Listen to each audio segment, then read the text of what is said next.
Ma'asyiral muslimin, jamaah salat Jumat yang dirahmati Allah Subhanahu wa taala. Dalam kehidupan ini banyak sudah nikmat diberikan kepada kita. Kadang tidak berbanding dengan ibadah yang kita lakukan. Namun Allah itu maha baik. Sampai saat ini kita masih dibiarkan hidup, sementara yang lain satu persatu sudah meninggalkan kita. Apakah yang harus kita tunggu ajal itu datang baru mau berbenah diri, atau kita menunggu penyakit itu menghampiri kita baru mau bertaubat? Tergantung kitalah yang bisa menjawab itu. Nanti kemudian hari di hadapan Allah harus kita bertanggungjawabkan. Juga Rasulullah lama berjuang, berdakwah dilanjutkan oleh para sahabat sampai kepada kita lewat lisan para ulama dan ustaz terkait tuntunan Rasulullah, dakwah dan sunnahnya itu. Ini pun tergantung kepada kita. Akankah ini kita pegang seperti kata Rasulullah dalam sabdanya, kalau kita pegang sunnahnya maka tanganmu akan terbakar, tapi kalau kau tinggalkan maka sunnah itu akan padam. Pilihan itu juga jatuh pada kita. Kita tinggalkan sunnahnya maka sunnah itu akan padam. Kalau kita amalkan maka kita harus siap terbakar dengan celaan, hinaan dan caci makian. Itu pun tergantung kepada kita. Tapi satu yang perlu kami ingatkan kita semua, bahwa hidup di dunia kita butuh bekal, hidup di akhirat kita juga butuh bekal. Sebaik-baik bekal itu adalah iman dan takwa. Maka setiap Jumat khatib mengingatkan kita untuk terus meningkatkan keimanan dan ketakwaan, karena hanya itulah bekal hidup kita dunia dan akhirat. Ma'asyiral muslimin, jamaah salat Jumat yang dirahmati Allah.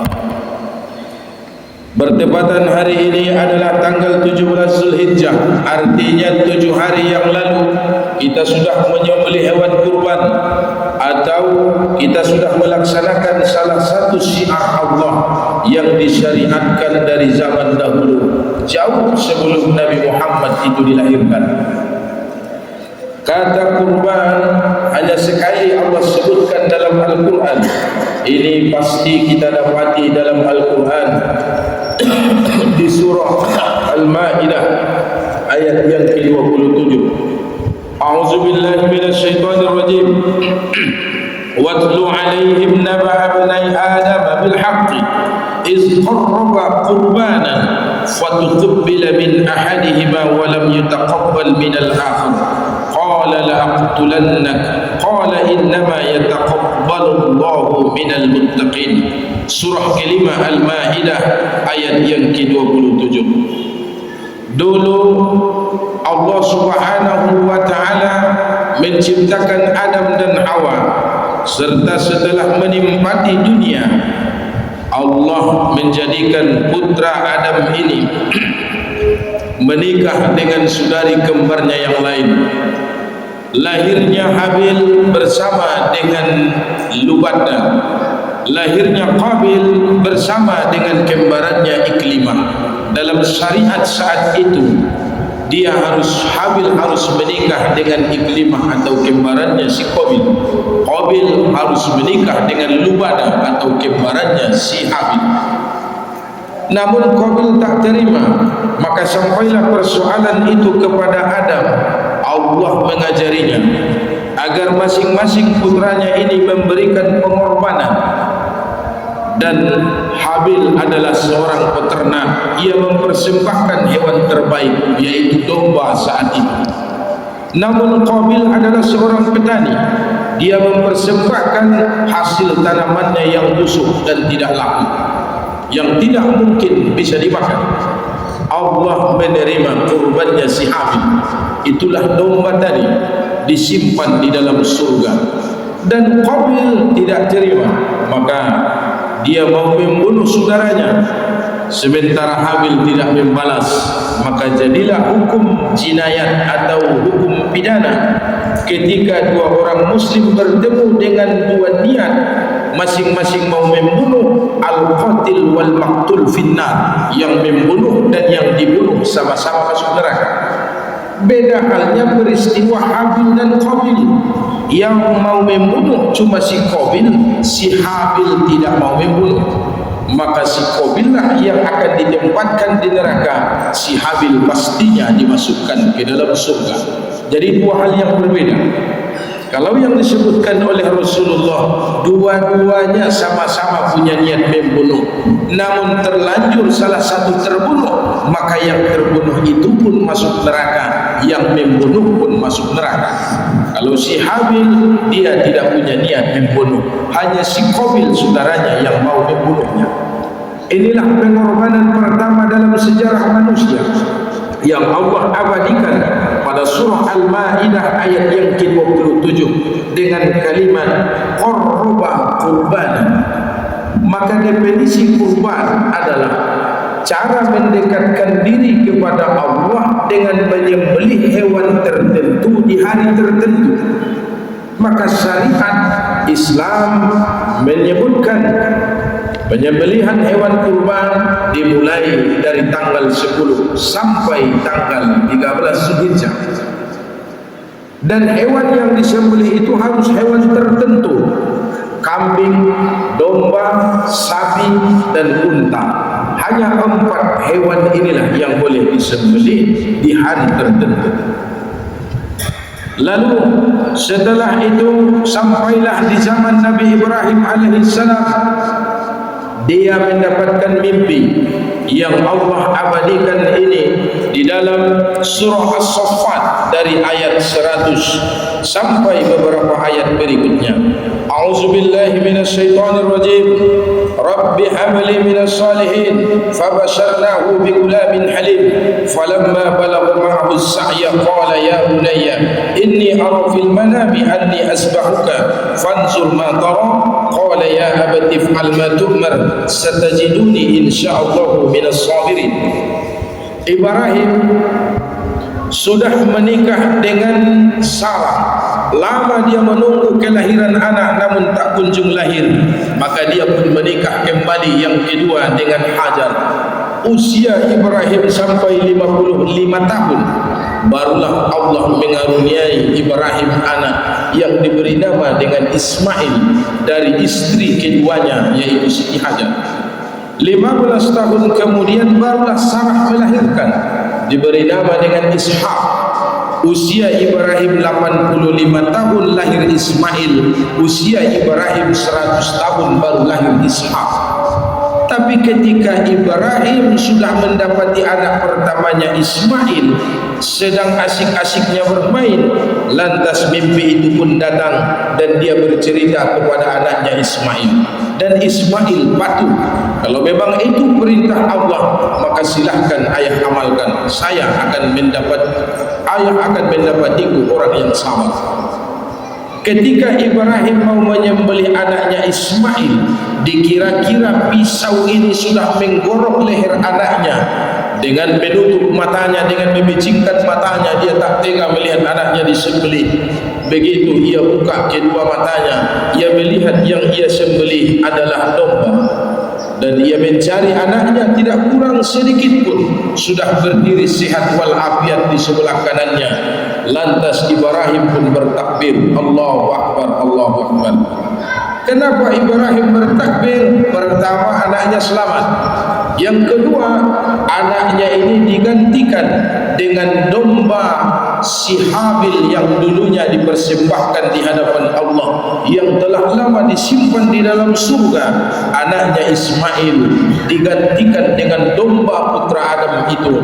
Inilah yang membuat takjubnya Ibrahim. Maka dia melafalkan Allahu Akbar, Allahu Akbar. Dalam syariatnya setiap 10 Zulhijjah sampai 13 Zulhijjah setelah asar kita disunnahkan memperbanyak takbiran itu. Lalu sampailah di zaman Abdul Muttalib. Di zaman itu pernah hilang sumur Zamzam. Lama dia mencari ke sana kemari karena dia ditugasi sebagai penjamu para duyufur rahman. Ingat bapak-bapak, saudara-saudara, syariat haji bukan hanya ada di zaman Nabi Muhammad. itu ada dari zaman dahulu sebelum Nabi Muhammad itu lahir. Maka tugas Abdul Muttalib adalah melayani para jemaah haji yang datang. Memberi minum itu sulit, apalagi di tanah gurun pasir yang tandus saat itu. Ia mencari-cari sumur Zam-Zam tak kunjung tiba. Sampailah datang ilham dalam mimpinya bahwa sumur Zam-Zam itu Allah nampakkan di mana letak dan titik koordinatnya. Ia pun menggali, tapi di saat usahanya itu seorang diri, anaknya saat itu baru ada satu, yaitu Haris bin Abdul Muttalib. Dia dicela, dihina karena tak ada yang menolong dan membantu. Maka Abdul Muttalib pun tanamkan nazar, ya Rabbi penguasa Ka'bah, andaikan engkau berikan aku 10 putra anak laki-laki, setelah dewasa mereka, maka satu akan kusembelih, kukorbankan kepadamu. Sampailah anak Abdul Muttalib ini 10 orang laki-laki. Ada Al-Haris, ada Muqawwam, ada Az-Zubair, ada lagi Abdul Uzza yang dikenal dengan Abu Lahab, ada Abu Talib, ada Abbas, ada Hamzah, dan yang ke-10 adalah Abdullah bin Abdul Muttalib. Abdullah anak ke-10 sangat dicintai oleh ayah dan ibunya, dicintai oleh masyarakat Makkah saat itu. Mungkin karena sudah ada Nur Muhammad dalam tubuh Abdullah ini. Semua masyarakat Makkah menolak kalau Abdullah akan disembelih untuk menyampaikan nazar ayahandanya. Maka datanglah saran dari seorang rahib, wahai Abdul Muttalib, kalau kau ingin menggantikan tubuh anakmu, maka gantikanlah tubuh Abdullah itu dengan 100 ekor unta. Abdul Muttalib pun melaksanakan, ia sembelih 100 ekor unta sebagai ganti dari tubuh Abdullah yang akan disembelih. Apa kata Rasulullah dalam hadis sahih? Saya adalah anak dari 2 orang yang hampir disembelih. Yang dimaksud itu adalah Ismail hampir disembelih Ibrahim, Abdullah hampir disembelih Abdul Muttalib. Bapak-bapak, saudara-saudara yang dirahmati Allah, namun kita harus ingat cara Abdullah itu menerima tawaran ayahnya, dia ikhlas dan sabar. Cara Ismail menerima penjelasan ayahnya, dia sabar. Dan juga Habil yang ketika diterima kurbannya tidak setuju saudaranya yaitu Qabil, dia pun sabar dan ikhlas. Artinya dalam mendekatkan diri kepada Allah itu butuh kesabaran dan keikhlasan. Disebutkan oleh Allah dalam surah Al-Hajj bahwa darah, bahwa bulu, kulitnya tidak akan sampai kepada Allah, akan tetapi ketakwaan orang yang berkurban itulah yang sampai kepada Allah. Seminggu sudah berlalu, daging kurban itu mungkin sudah habis dibagikan dan dimakan oleh orang banyak. Kalau tidak bertambah ketakwaan para peserta kurban, maka dianggap dia gagal dalam mendekati Allah Subhanahu wa ta'ala. Karena kurban asal katanya adalah dari korban, maksudnya dengan memberikan sesuatu kita mendekati Allah yang memberikan sesuatu itu. Itulah makna kurban yang sudah menjadi bahasa kita, disebut dengan pengorbanan atau korban. Hadirin jamaah salat Jumat yang dirahmati Allah Subhanahu wa taala. Apa intisari dari pelaksanaan hari raya Idul Adha atau hari raya kurban atau lebaran haji yang baru kita lakukan, bahkan setiap tahun kita bertemu dengannya? Intisari di dalamnya adalah yang harus kita korbankan itu adalah segala sesuatu yang Allah berikan untuk mendekati Allah yang memberikan segala sesuatu. Jangan terbalik, justru kita kadang mengorbankan Allah yang memberi segala sesuatu untuk mendapatkan sesuatu yang tidak berarti. Kita sibuk mencari nafkah mulai dari pagi sampai sore, bahkan sebagian sampai malam. Subuh lewat, zuhur, asar, maghrib, isya tak ada dikerjakan. Kalau ditanya apa sebab dia mencari nafkah, apa sebab dia bekerja siang dan malam, alasannya adalah untuk mencari nafkah buat anak, istri dan keluarganya. Bukankah dia telah mengorbankan Tuhannya hanya untuk memberi makan buat anak dan istri? Itu terbalik. Kalau kita tanya para pelaku-pelaku dosa, misal para pelacur, para pelaku-pelaku zina, kenapa dia menjual dirinya? Pasti jawabannya, dia butuh uang untuk makan, butuh uang untuk belanja, dia ingin mensejahterakan anaknya. Bukankah ini terbalik? Ia mengorbankan Tuhannya yang telah memberi segala sesuatu hanya untuk mendapatkan sesuatu yang tiada berarti. Coba tanya mereka juga para pelaku-pelaku judi online atau judi offline. Apa yang mereka jawab?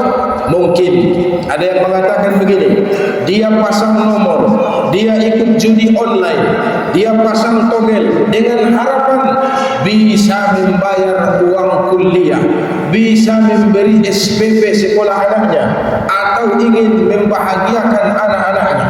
Artinya dia berbuat dosa mengorbankan Tuhannya demi untuk mencari sesuatu yang tiada berarti. Ini terbalik dengan yang diajarkan Allah lewat kisah Habil dan Qabil. Nyawa jadi taruhan kalau bisa mendekatkan diri kepada Allah. Ismail siap disembelih kalau memang itu perintah Allah. Abdullah bersedia disembelih ayahnya Abdul Muttalib kalau memang itu sudah nazarnya di waktu menggali sumur Zamzam dahulunya yang telah lama hilang. Namun kebalikannya dengan kita adalah kitanya yang tersembelih, kitanya yang tersandra sebagai orang tua hanya untuk mengabulkan keinginan dan harapan anak-anak kita.